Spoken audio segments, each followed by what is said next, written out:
So welcome everyone to another round of Minecraft Modded. We are out here with Donkey. I brought my donkey with me. And I'm over here by that, not the abandoned village. The abandoned village that I looked at last time was over there. Or previous time was over there. That's the other one I found that actually has some decent stuff in it. And I'm out this way because I saw jungle just off in the distance. And so I'm like, you know what, let's go back. Let's do some exploring. I've been through the Nether. I've got a Nether fortress found. I've got some supplies from there. Now I need to find some other supplies out away from my base. And there's some iron down there. I think I might grab the iron because, you know, every bit of iron I need. I've also learned that, if I didn't mention this last time, the mob catcher does not work well on the donkey. In terms of the regular capture ball, you actually have to use the firing bazooka to get the donkey to pick up. I'm assuming it's something to do with the chest, but I cannot say 100% for sure on that. But yeah, if you're using the same mod and you have a problem with the donkey, that's what it is. Use the capture tool, the launcher for it, and make sure you put it into capture mode. All right, so we've got the jungle in the distance. I can also see one of the water type zombies. Looks like a boat there, like right in that spot, and over there too. It kind of looks like a ship mast. I can see what looks like an actual little tower, like a rundown tower, and that could be another piece of boat wreckage. So I think I want to try those first. I'm gonna check them out before I head over there to the jungle. It is a boat. It's a boat. One of the ones that sounds like he's drowning. He has a fishing rod, I think. Kind of looks like a weapon with the way that part's sticking out. You know, he suspiciously looks like old Greg. I think I'm slowly sinking still. Yeah, I am sinking. I'm sinking even though I'm out of range really of reaching it. I'm still able to access it. Gotta get my coffee beans. Definitely have to have some coffee beans. Oh, this is new, or at least new to me. Bamboo? Bamboo! Okay, interesting. I'm assuming, based on the way it is falling, except for I didn't get that one. What the? Oh, it is just a little delayed. I'm assuming the way it's working with that is it's like, you know, like sugarcane, that you break the upper pieces and then the lower pieces just keep regrowing. And it's a new day. Finally made it through the night. So let's get exploring the jungle. I've already got plenty of melons, so I'm not going to worry about that. No point in taking stuff I already have. Yeah, I could have come in here and tried to survive through the night, you know, climbing up a tree or something like that. But there's so much cover in here for stuff to not get burned by the sun and stay spawned in. That, yeah, this is a bad idea. I'm just gonna trust that because it grows like this, I can plant it and it'll grow on its own back at the base. Ooh, get over here and see it well enough. Got underwater type ruin. I mean, there's a little tower there. See some light. This one over the stone pickaxe. Okay, prismarine crystals. Oh, another chest. Gold nuggets. Taking the gold nuggets. Taking the coal too, because I could trade that. And a buried treasure map. Oh, okay, so we've got buried treasure. Let's see if he jumps in the water. No? Are you just waiting for a Coke? Is that you're just waiting for me to give you a Coke? All right, I don't have any Cokes with me, but yeah, you could just stay there. Oh, I see. Looks to be magma or lava blocks and a prismarine thing over there. And of course, I can't see it when I get underwater. I feel like I'm not quite well equipped enough at the moment to risk an underwater death. Plus the fact that it's just so far away. Kind of interesting that you've got jungle and then ice right next to each other like that. Like, I feel like the jungle, there'd be a little bit something in between rather than here's a lot of vegetation like it's a lush climate, and then here's just tons of ice. All right, another boat. And God, every time I hear the splashing, it's like it's splashing behind me, but it feels like it's actually splashing in a way that something's chasing me. It's not that it's my sound, it's something behind me. Oh! Okay, that works just as well, you know, chopping down stuff with the axe. So there's the ice area I was in. The jungle's just up that way. We have a dark forest, mushroom forest type thing. And more cliffs over there. I've got some plains over that way. That's where all my other stuff is. 2 kilometers, 2.2 kilometers away to my base. And I'm not seeing any village lights. Yeah, a little bit of light over there. That's probably lava, I would say, but you know, there's a chance it could be a village just obscured by other stuff. I just don't see any villages showing up right now. Well, I finally found another village, at least. You know, this one's kind of scattered around. I do like that it contours around the edge of the river here, as opposed to being like some stuck in the river. I'm still in your job. More potatoes. Wow, a lot of unemployed villagers here. A lot of them are slacking off. I do like how it's got the tree planter there. Makes it look a little bit nicer. Oh, baby villager. Got a baby villager. I am taking a villager with me because there's so many slackers here. I'm just going to take one and put him to work elsewhere. And I'm now back at the abandoned village. Well, I think I've circled back well enough. I'm out of room, actually. I have too much stuff. So I guess it's time to start heading back towards home and put away some of the stuff I got. And hi, kitty. Wet kitty right there. So now that I'm back, I've got everything put away. You can see how much my nether wart has been growing in. And this is the full growth version of it here. Unfortunately, it does not let me right click for the farming aspect. It doesn't do the auto replant thing with the farming by right clicking on this. So that mod is not working in this regard, but I've got a decent amount going now. I've also got the rest of the initial phase done, other than I still don't have any golden carrots or puffer fish at the moment, which is fine. I'm not really using them. And I haven't made a fermented spider eye yet because I needed to find more brown mushrooms, which I did get some on the way back.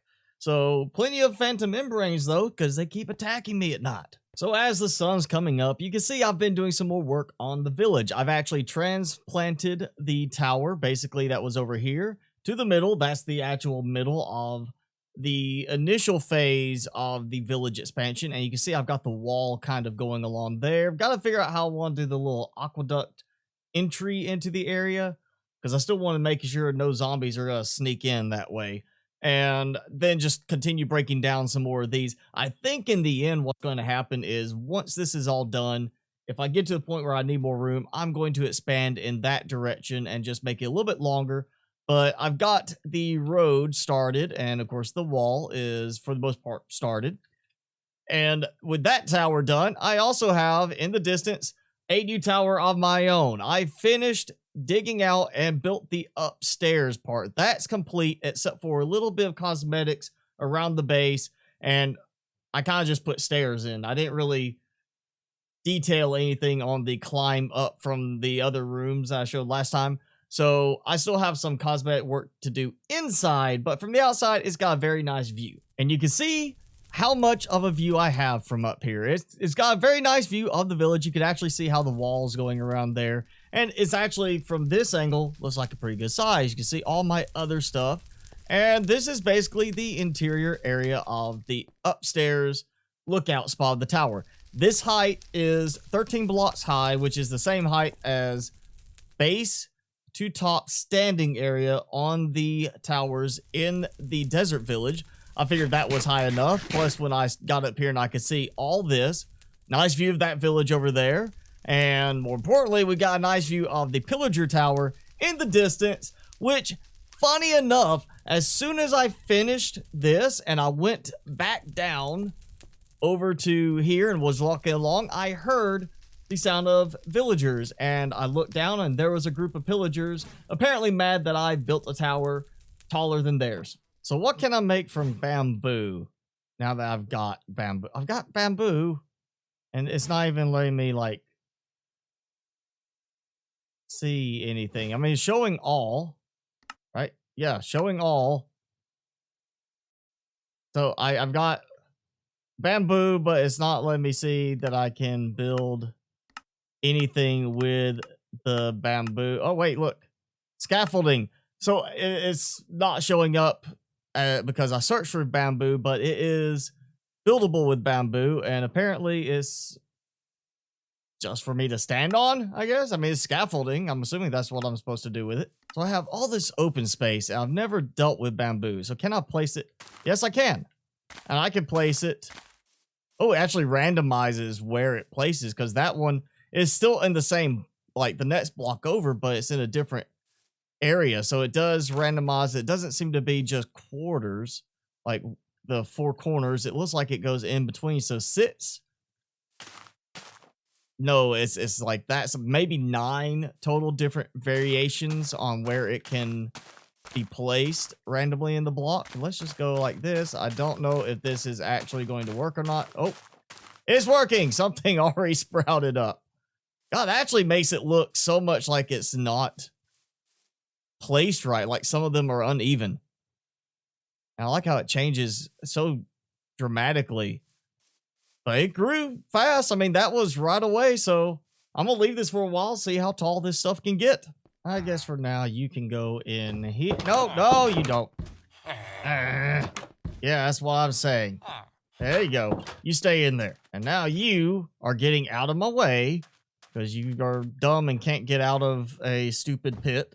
Oh, come on, guys. I'm just trying to do some work here. Don't mess with me. I'm not messing with your stuff. Look, I'm just getting some sand, regular sandstone. I'm not bothering you. I didn't even notice you until I was about to walk over there and end up having you attack me. Like, seriously, guys, I don't want to fight you. If I fight you and I get a bad omen thing, then I can't go back to my village and keep working. Oh, no. Why you gotta do this to me? Why you gotta come after me? Come on, man. Alright, fine.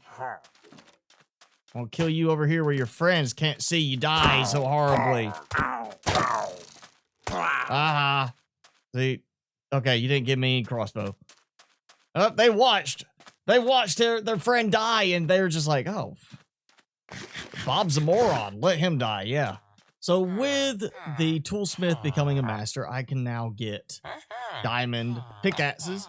And honestly, my production level is okay, but not great, which is why I'm really pushing to get the wall done, because once the wall is done, mobs can't get in except through the gate, which I'm going to make sure the gate's blocked off at night.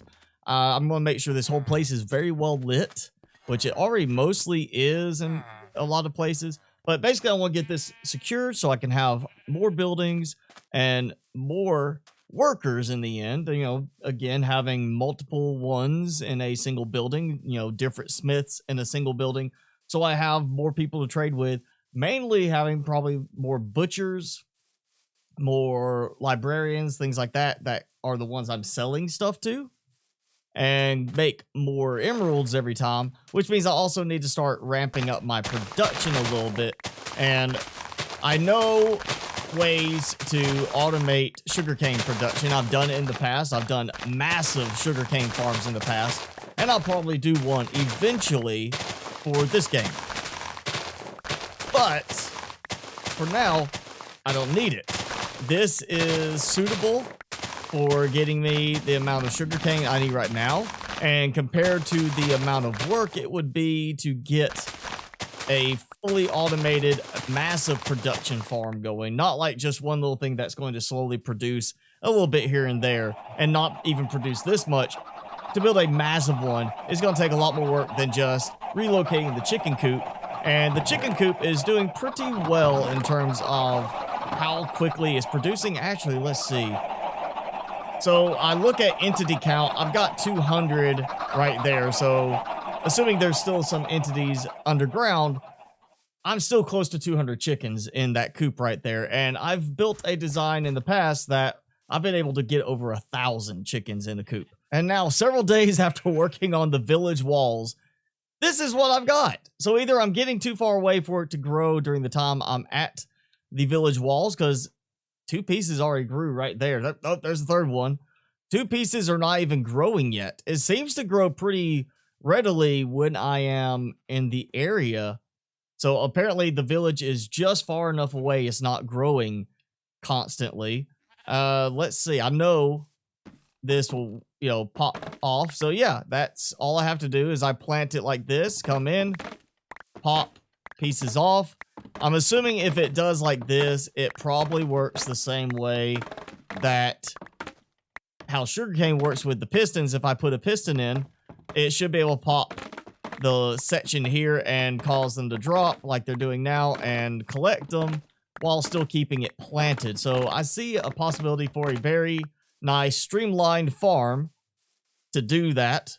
Question is, do I really need that much bamboo? So can I just take bamboo and okay, I can make sticks, which is honestly not a problem. I've got almost a full double chest still of wood. It's not doing anything like that. All right, so yeah, no. Okay, so I can make sticks, which is, kind of useful in a way. If I run out of wood, which I won't, I can make sticks from this. What about if I cook something? Can I cook anything with it? We'll cook. I'm using up potatoes right now because I don't have any trades for potatoes. So let's see. Can I cook potatoes? Yes, it works, but it's very fast. I've been using my excess of spruce saplings. I had several stacks of them, and 1 stack of 64 spruce saplings is enough to cook half a stack of potatoes. So 2 stacks cooks a full stack of potatoes, and now I've got it down to a manageable 2 stacks in storage. This is going a lot faster. So I feel like this could be useful, maybe not so much in terms of fuel for a massive smelting operation where I have multiple furnaces going, because that does seem like it burns too quickly to really fuel several furnaces. But it could be something nice to use for an automatic furnace for single use, either cooking or just smelting wood into charcoal. So yeah, for now, I need to just keep working on the village. I'm probably going to go back and try to look at my old chicken coop design and get ready to build that. So that's probably what I'll be doing next episode, is going through my new chicken coop setup in the mountainside and getting everything going with that to ramp up my chicken production. So I have more trading and I can stockpile a decent number of diamond pickaxes, diamond shovels, and hopefully soon diamond axes once I get some more done with the village. And at that point, it's not a matter of me finding diamonds, it's just me trading for the end product, which is really what I need the most. So yeah, that's what I'm going to be working on. But that's going to be it for this episode of Minecraft Modded. If you enjoyed it, hit that like button, leave me a comment below, and hit subscribe if you haven't done so already. As always, I'm your host, Mr. Spicy. Thanks so much for watching. Be sure to keep it spicy this week, and I'll see you in the next video.